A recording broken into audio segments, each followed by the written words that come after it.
ਕੀ ਤੁਸੀਂ ਕਦੀ ਸੋਚਿਆ ਏ ਕਿ ਸ਼ਰੀਕ ਦੁਸ਼ਮਣ ਕਿਉਂ ਹੁੰਦਾ ਏ, ਜਾਂ ਫਿਰ ਸਾਡੀ ਅਨਾਹ ਸਾਨੂੰ ਦੁਸ਼ਮਣ ਬਣਾਉਣ 'ਤੇ ਮਜਬੂਰ ਕਰ ਦਿੰਦੀ ਏ।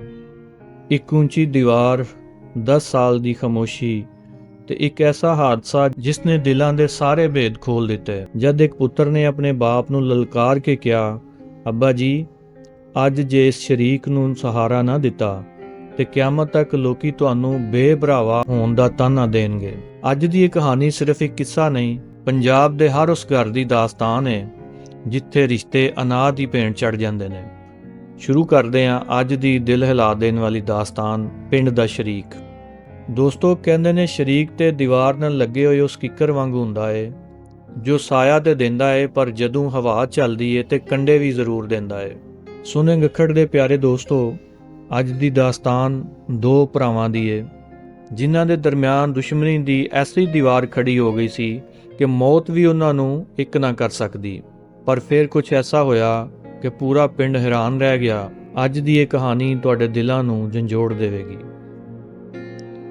ਇਹ ਗੱਲ ਹੈ ਪੰਜਾਬ ਦੇ ਇੱਕ ਪੁਰਾਣੇ ਪਿੰਡ ਦੀ, ਜਿੱਥੇ ਦੋ ਭਰਾ ਰਹਿੰਦੇ ਸਨ, ਚੌਧਰੀ ਸੁਲਤਾਨ ਤੇ ਚੌਧਰੀ ਜ਼ਮਾਨ। ਦੋਹਾਂ ਦੇ ਖੇਤ ਨਾਲ-ਨਾਲ ਸਨ, ਪਰ ਦਿਲਾਂ ਵਿੱਚ ਮੀਲਾਂ ਦੀ ਦੂਰੀ ਸੀ। ਗੱਲ ਸਿਰਫ ਇੰਨੀ ਕੀ ਸੀ, ਪਾਣੀ ਦੀ ਵਾਰੀ ਤੇ ਇੱਕ ਦਿਨ ਤਕਰਾਰ ਹੋ ਗਿਆ ਤੇ ਉਹ ਤਕਰਾਰ ਐਸੀ ਵਧੀ ਕਿ ਦੋਹਾਂ ਨੇ ਆਪਣੇ ਵਿਹੜੇ ਦੇ ਵਿਚਕਾਰ ਇੱਕ ਉੱਚੀ ਦੀਵਾਰ ਖੜੀ ਕਰ ਦਿੱਤੀ। ਪਿੰਡ ਵਾਲੇ ਕਹਿੰਦੇ ਸਨ, ਓਏ ਸੁਲਤਾਨ, ਭਰਾ ਤੇ ਭਰਾਵਾਂ ਦੀਆਂ ਬਾਹਾਂ ਹੁੰਦੀਆਂ ਨੇ। ਪਰ ਸੁਲਤਾਨ ਅੱਗੋਂ ਕਹਿੰਦਾ, ਮੇਰਾ ਕੋਈ ਭਰਾ ਨਹੀਂ, ਇਹ ਤੇ ਮੇਰਾ ਸ਼ਰੀਕ ਹੈ ਤੇ ਸ਼ਰੀਕ ਮੋਇਆ ਹੀ ਚੰਗਾ ਲੱਗਦਾ ਹੈ। ਜ਼ਮਾਨ ਵੀ ਪਿਛਾ ਨਾ ਰਿਹਾ। 10 ਸਾਲ ਗੁਜ਼ਰ ਗਏ। ਦੋਵੇਂ ਇੱਕ ਦੂਜੇ ਦੇ ਦੁੱਖ ਸੁੱਖ ਤੋਂ ਬੇਖਬਰ ਹੋ ਗਏ। ਸੁਲਤਾਨ ਦੇ ਘਰ ਖੁਸ਼ੀ ਹੁੰਦੀ ਤੇ ਜ਼ਮਾਨ ਖੇਤ ਨਿਕਲ ਜਾਂਦਾ। ਜ਼ਮਾਨ ਦੇ ਘਰ ਕੋਈ ਬਿਮਾਰ ਹੁੰਦਾ ਤੇ ਸੁਲਤਾਨ ਨੇ ਵੀ ਨਜ਼ਰ ਕਰਕੇ ਖੇਤਾਂ ਵੱਲ ਚਲਾ ਜਾਂਦਾ। ਸੁਲਤਾਨ ਦਾ ਇੱਕ ਪੁੱਤਰ ਸੀ, ਇਬਰਾਰ। ਇਬਰਾਰ ਬੜਾ ਹੀ ਨੇਕ ਤੇ ਨਰਮ ਦਿਲ ਗੱਭਰੂ ਸੀ। ਉਹਨੂੰ ਦੁਸ਼ਮਣੀ ਪਸੰਦ ਨਹੀਂ ਸੀ। ਇੱਕ ਦਿਨ ਦੁਪਹਿਰ ਦੇ ਵਕਤ ਇਬਰਾਰ ਖੇਤਾਂ ਤੋਂ ਘਰ ਵੱਲ ਆ ਰਿਹਾ ਸੀ ਕਿ ਅਚਾਨਕ ਉਹਨੂੰ ਜ਼ਬਾਨ ਚਾਚਾ ਦੇ ਘਰੋਂ ਚੀਖਾਂ ਦੀ ਆਵਾਜ਼ ਆਈ। ਇਬਰਾਰ ਰੁਕਿਆ। ਉਹਨੇ ਵੇਖਿਆ ਕਿ ਜ਼ਮਾਨ ਚਾਚਾ ਦਾ ਘਰ ਮਿੱਟੀ ਦਾ ਸੀ, ਪੁਰਾਣਾ ਹੋ ਚੁੱਕਿਆ ਸੀ। ਬਰਸਾਤਾਂ ਦੀ ਵਜ੍ਹਾ ਤੋਂ ਛੱਤ ਦਾ ਇੱਕ ਹਿੱਸਾ ਗਿਰ ਗਿਆ। ਜ਼ਮਾਨ ਚਾਚਾ ਮਲਬੇ ਥੱਲੇ ਆ ਗਏ ਸਨ ਔਰ ਉਹਨਾਂ ਦੀ ਘਰਵਾਲੀ ਤੇ ਉਹਨਾਂ ਦੀ ਧੀ ਬਾਹਰ ਖੜੀਆਂ ਹੋ ਕੇ ਉੱਚੀ ਆਵਾਜ਼ 'ਚ ਰੋ ਰਹੀਆਂ ਸਨ। ਪਿੰਡ ਵਿੱਚ ਉਸ ਵਕਤ ਕੋਈ ਮਰਦ ਮੌਜੂਦ ਨਹੀਂ ਸੀ, ਸਭ ਖੇਤਾਂ ਵੱਲ ਗਏ ਸਨ। ਇਬਰਾਰ ਭੱਜ ਕੇ ਆਪਣੇ ਘਰ ਗਿਆ ਤੇ ਆਪਣੇ ਬਾਪ ਸੁਲਤਾਨ ਨੂੰ ਕਿਹਾ, ਅੱਬਾ ਜੀ, ਚਾਚੇ ਜ਼ਮਾਨ ਦਾ ਘਰ ਗਿਰ ਗਿਆ ਏ, ਉਹ ਮਲਬੇ ਥੱਲੇ ਦੱਬੇ ਹੋਏ ਨੇ, ਚਲੋ ਉਹਨਾਂ ਨੂੰ ਬਚਾਈਏ। ਸੁਲਤਾਨ ਨੇ ਗੁੱਸੇ ਨਾਲ ਥੁੱਕ ਕੇ ਕਿਹਾ, ਰਹਿਣ ਦੇ ਇਬਰਾਰ, ਉਹ ਮੇਰਾ ਸ਼ਰੀਕ ਏ। ਰੱਬ ਨੇ ਉਹਨੂੰ ਉਹਦੀਆਂ ਬਦਦੁਆਵਾਂ ਦਾ ਸਿਲਾ ਦੇ ਦਿੱਤਾ ਹੈ। ਮੈਂ ਉਸਦੇ ਘਰ ਦਾ ਮੂੰਹ ਨਹੀਂ ਵੇਖਣਾ ਚਾਹੁੰਦਾ। ਇਬਰਾਰ ਨੇ ਬਾਪ ਦੀ ਗੱਲ ਨਹੀਂ ਸੁਣੀ। ਉਹ ਇਕੱਲਾ ਹੀ ਭੱਜਿਆ। ਉਹਨੇ ਆਪਣੀ ਜਾਨ ਦੀ ਪਰਵਾਹ ਕੀਤੇ ਬਗੈਰ ਮਲਬਾ ਹਟਾਉਣਾ ਸ਼ੁਰੂ ਕੀਤਾ।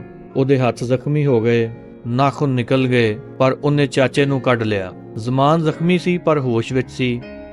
ਇਬਰਾਰ ਨੇ ਚਾਚੇ ਨੂੰ ਆਪਣੇ ਮੋਢੇ ਤੇ ਚੁੱਕਿਆ ਤੇ ਆਪਣੇ ਘਰ ਲੈ ਆਇਆ, ਉਸੇ ਘਰ ਵਿੱਚ ਜਿੱਥੇ 10 ਸਾਲ ਤੋਂ ਜ਼ਮਾਨ ਦਾ ਦਾਖਲਾ ਬੰਦ ਸੀ। ਸੁਲਤਾਨ ਗੁੱਸੇ ਨਾਲ ਬਾਹਰ ਆਇਆ, ਇਬਰਾਰ, ਇਹ ਤੂੰ ਕੀ ਕੀਤਾ?